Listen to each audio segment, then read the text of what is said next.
Hello people, నేను మీ భావన. Caramel pudding లాగా కోకోనట్ పుడ్డింగ్ కూడా చేసేద్దామా? దీనికోసం లేత కుడుక అయితే బెస్ట్. ఇలా సన్నగా కట్ చేసుకున్న తర్వాత మిక్సీ జార్ తీసుకొని ఆ ముక్కలన్నీ అందులో వేసుకొని ఒక్కసారి గ్రైండ్ చేసుకోవాలి. దాని తర్వాత వాటర్ పోసుకొని మళ్ళీ ఇంకొకసారి గ్రైండ్ చేసుకోవాలి. మనం ఫస్టే వాటర్ పోయకూడదు, ఎందుకంటే కోకోనట్ అనేది సరిగ్గా గ్రైండ్ అవ్వదు. దాని తర్వాత ఇలా వడగట్టుకొని మిల్క్ని ఇంకా కోకోనట్ని సపరేట్ చేసుకుంటూ ఉంటే ఇలా మిల్క్లా వచ్చేస్తుంది. ఇంకొక బౌల్ తీసుకొని అందులో ఈ మిల్క్ పోసుకొని మీకు షుగర్ ఎంత అవసరం ఉంటే అంత వేసుకొని కలుపుకోవాలి. దాని తర్వాత కార్న్ఫ్లోర్ వేసుకొని బాగా కలపాలి.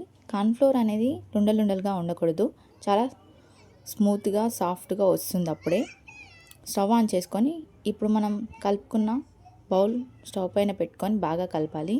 కలుపుతూనే ఉండాలి. అప్పుడే కోకోనట్ పుడ్డింగ్ అనేది చాలా బాగా వస్తుంది, యాజ్ ఇట్ ఈస్గా క్యారమెల్ పుడ్డింగ్ లాగా. దాని తర్వాత మనం ఇలాంచి వేసుకోవాలి ఫ్లేవర్ కోసం. అప్పుడు ఇలా ప్యాన్కి అంటుకోకుండా ఉన్నట్టయితే అప్పుడే కోకోనట్ పుడ్డింగ్ అనేది చాలా బాగా వస్తుంది.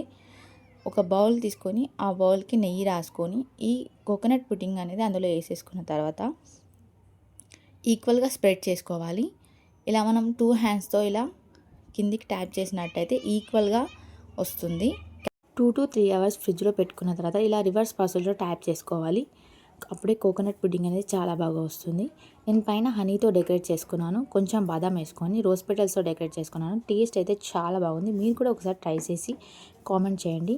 మరిన్ని కొత్త రెసిపీస్ కోసం భావన కిచెన్ రెసిపీస్ని సబ్స్క్రైబ్ చేసుకొని లైక్ చేయండి, షేర్ చేయండి, కామెంట్ చేయండి. మళ్ళీ కలుద్దాం. బాయ్.